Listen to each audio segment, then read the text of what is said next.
Halo teman-teman, nama saya Christopher Raymond Wawor.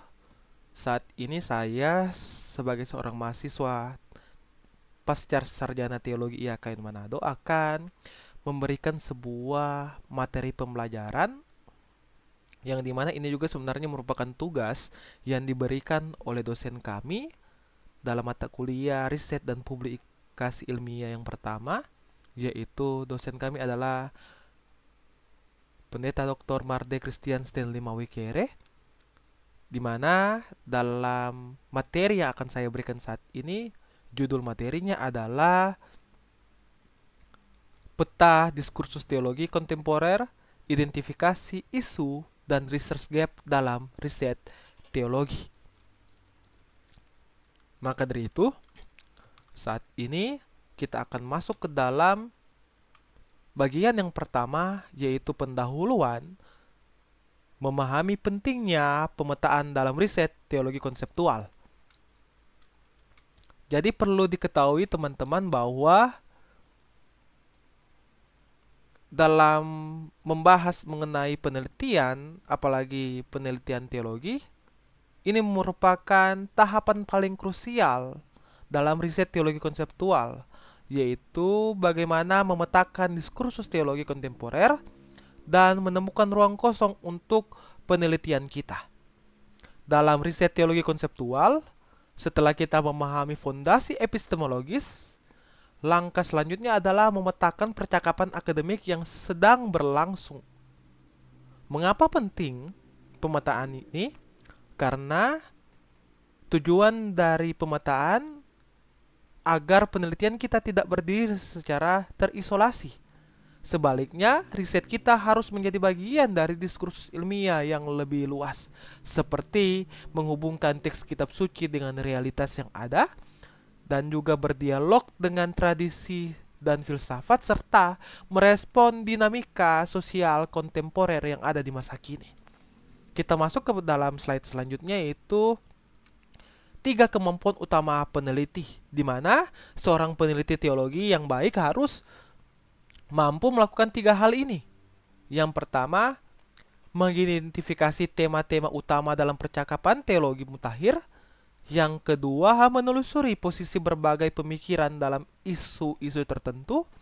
Dan yang ketiga, menemukan ruang penelitian yang belum dieksplorasi secara memadai. Mungkin dalam hal ini misalnya sebagai contoh, identifikasi tema yang ada mengenai krisis ekologis. Jadi, ketika kita mengangkat contohnya krisis ekologis, itu menjadi sebuah tema utama dalam kita akan membahasnya secara teologis.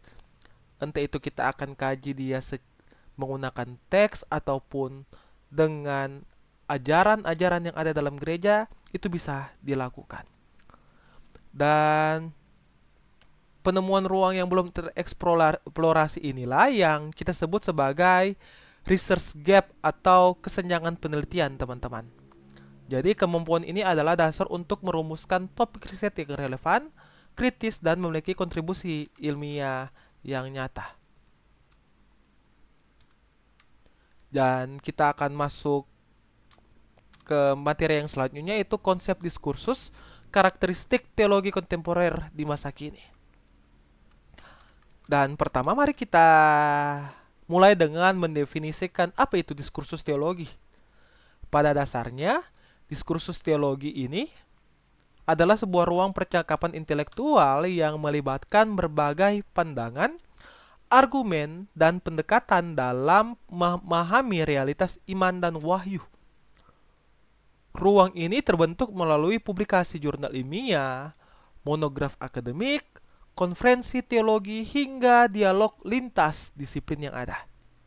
Maka dari itu perlu diingat, dalam konteks akademik, diskursus teologi bukanlah sekadar kumpulan opini, melainkan ini adalah pertukaran argumentasi yang didukung oleh metodologi ilmiah yang kuat. Teologi kontemporer sendiri yang kita bahas memiliki 4 karakteristik utama. Yang pertama yaitu interdisipliner.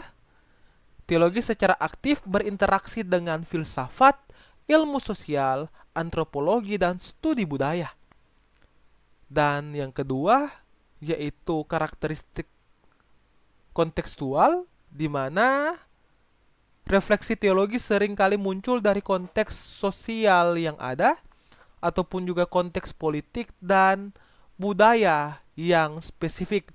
Sebagai contoh, mungkin ada teman-teman akan mengangkat isu sosial tertentu di daerah teman-teman masing-masing, atau mungkin akan ada teman-teman yang mengangkat budaya-budaya di daerah teman-teman. Mungkin sebagai contohnya, karena saya di Sulawesi Utara, ada banyak orang-orang yang mengangkat budaya-budaya mengenai tarian maengket, ataupun juga yang paling banyak diteliti di Sulawesi Utara ini, khususnya di daerah Manado, yang daerah ataupun daerah Minasa, mengenai konsep Mapalus yang dikaitkan dengan sudut pandang teologi ataupun ilmu teologi, atau bahkan ada juga yang mengaitkannya dengan pendidikan agama Kristen, pola-pola yang ada dalam pendidikan agama Kristen. Dan kita masuk ke dalam yang ketiga, yaitu dialogis. Jadi dalam karakter dialogis ini, teologi modern harus berkembang melalui dialog dengan tradisi lain, termasuk dengan ilmu pengetahuan dan agama lain. Makanya banyak penelitian-penelitian yang berhubungan dengan dialog antar agama, yang teman-teman mungkin bisa cari lewat jurnal-jurnal yang telah dipublikasi lewat media internet yang ada. Dan yang keempat, yaitu kritis dan reflektif, di mana diskursus teologi tidak hanya mempertahankan tradisi yang sudah ada, tetapi juga berani menilai kembali asumsi-asumsi teologis tersebut. Dan kita masuk ke dalam slide selanjutnya mengenai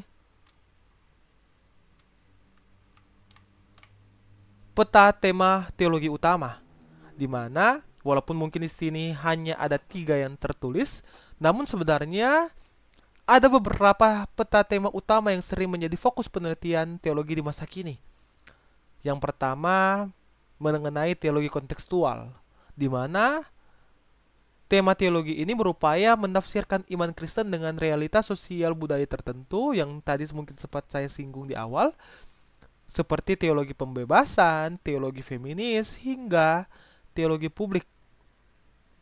Yang kedua, mengenai teologi dan ilmu pengetahuan, di mana tema ini merespons sains modern, mulai dari isu penciptaan dan evolusi, hingga implikasi kecerdasan buatan terhadap antropologi teologis yang ada.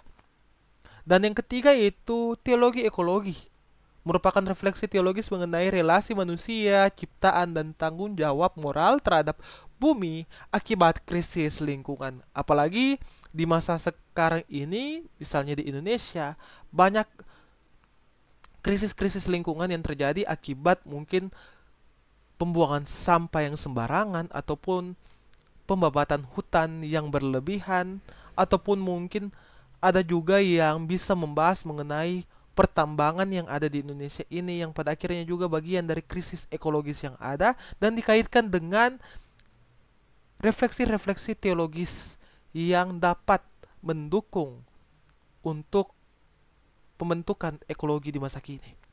Dan yang keempat adalah teologi dan pluralisme agama, dan ini pun pada akhirnya akan berhubungan dengan dialog-dialog antar agama dan lain sebagainya, di mana pada tema teologi yang keempat ini diminta untuk menafsirkan kembali eksklusivitas iman Kristen di tengah dialog antar agama dalam era globalisasi di masa kini. Apalagi karena kita hidup di Indonesia, pasti banyak juga mengenai pembahasan-pembahasan ataupun isu-isu agama yang kadangkala menjadi hal yang sangat sensitif jika hal itu dibahas. Jika kita melihat juga kondisi di masa sekarang, misalnya di sosial media, banyak perdebatan-perdebatan antar agama yang kadangkala tidak memiliki bobot yang jelas, yang pada akhirnya hanya sekedar beradu argumen semata tanpa riset yang lebih mendalam ataupun tanpa bukti-bukti ilmiah yang jelas, yang pada akhirnya jika hal ini terus dilakukan, efek sampingnya bisa saja kita akan ada dalam proses intoleransi antar agama-agama yang ada di Indonesia. Dan yang terakhir dalam tema yang kelima mengenai teologi digital dan budaya modern. Walaupun tadi telah disinggung di dalam tema yang keempat, namun kurang lebih teologi digital dan budaya modern ini membahas isu gereja digital, spiritualitas ruang virtual hingga etika teknologi. Mungkin sebagai contohnya adalah ketika misalnya di masa COVID-19, ketika virus ini menyebar, kita berubah. Yang awalnya kita melakukan persekutuan gereja secara langsung di dalam rumah gereja, ataupun kita sering melakukan persekutuan ibadah kalau misalnya di daerah Sulawesi Utara, baik misalnya sebagai contoh gereja Gemim, itu ada ibadah-ibadah kolom dan lain sebagainya yang dilakukan secara langsung ataupun ada pertemuan tatap muka secara langsung. Namun ketika ada masa COVID-19 pada saat itu, konsep peribadatan gereja yang awalnya dalam ruang lingkup gereja, dalam ruang pertemuan secara langsung, itu berubah ke dalam konsep ruang digital yang ada. Sehingga persekutuan gereja itu tidak lagi hanya sekedar pertemuan secara langsung dalam gedung gereja, melainkan itu juga bisa dilakukan di dalam lingkup digital. Mungkin di dalam hal-hal modern di saat ini ada banyak anak-anak muda, bisa teman-teman lihat nanti, bahwa mereka telah mencoba melakukan itu dalam sebuah permainan yang disebut dengan game Roblox. Banyak ada anak-anak muda, generasi-generasi muda yang membuat persekutuan ibadah di dalam game tersebut karena itu merupakan game sandbox kalau tidak salah, yang digunakan oleh beberapa orang untuk mengekspresikan kreativitas mereka. Belum lagi ada banyak hal-hal yang lain juga yang bisa dibahas dalam segi teologi digital yang ada. Dan kita masuk ke dalam slide yang selanjutnya, yaitu mengenai sumber literatur akademik yang ada, yang sebenarnya ini juga bagian dari segmen yang ketiga, yaitu kajian literatur dan mengidentifikasi gap penelitian yang ada. Di mana sumber-sumber yang dapat kita ambil ada terbagi menjadi tiga, yaitu tipe sumber jurnal internasional, di mana fungsi dalam riset yaitu mengetahui perdebatan mutakhir. Yang kedua, monograf akademik, landasan teoritis yang mendalam. Dan yang ketiga, database akademik untuk pemetaan literatur yang sistematis. Dan kita langsung saja kepada bagian yang ketiga, identifikasi research gap, menemukan ruang kosong dalam kajian ilmiah yang ada. Lalu, caranya kita memetakan semuanya itu adalah melalui kajian literatur awal, di mana kajian literatur bukan sekedar hanya ringkasan buku semata, melainkan sebuah analisis kritis terhadap percakapan ilmiah yang sudah ada. Sebagai contoh tadi yang saya telah paparkan mengenai sumber literatur yang ada, kita boleh untuk menganalisis kembali setiap literatur yang ada sehingga kita bisa mendapatkan gap penelitian yang akan kita kaji ataupun kita teliti. Dan fungsi utama kajian literatur ini adalah untuk memahami perkembangan pemikiran, mengidentifikasi pendekatan metodologis penelitian sebelumnya, seperti yang telah sampaikan di awal, menemukan perdebatan utama, dan akhirnya menentukan di mana posisi peneliti akan berdiri. Maka dari itu, dari literatur akademik seperti jurnal teologi internasional ataupun ensiklopedia teologi, kita mencari apa yang dinamakan research gap, yang merupakan ruang kosong dalam kajian ilmiah yang belum dijelaskan secara memadai oleh penelitian-penelitian yang sebelumnya. Dalam teologi, gap ini memiliki berbagai bentuk. Seperti yang pertama, gap konseptual, di mana gap ini terjadi ketika konsep teologis tertentu belum dianalisis secara mendalam atau masih dirasa ambigu. Yang kedua, interpretatif, di mana gap ini bertujuan untuk melihat adanya perbedaan tafsir terhadap teks atau doktrin tertentu yang belum diselesaikan. Dan yang ketiga, gap konsep kontekstual, di mana suatu konsep teologis belum dikaji dalam konteks sosial ataupun budaya tertentu. Dan yang keempat, gap interdisipliner, di mana gap ini ingin membahas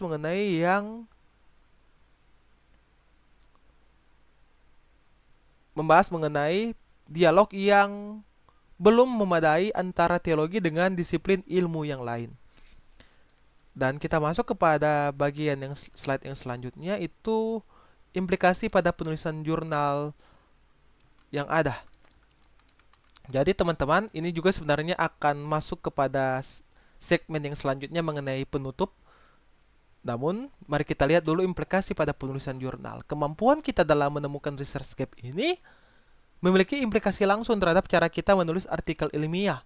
Dalam sebuah artikel teologi konseptual, bagian pendahuluan biasanya harus mencakup latar belakang masalah, tinjauan literatur awal, identifikasi research gap yang ada, rumusan masalah, dan tujuan penelitian.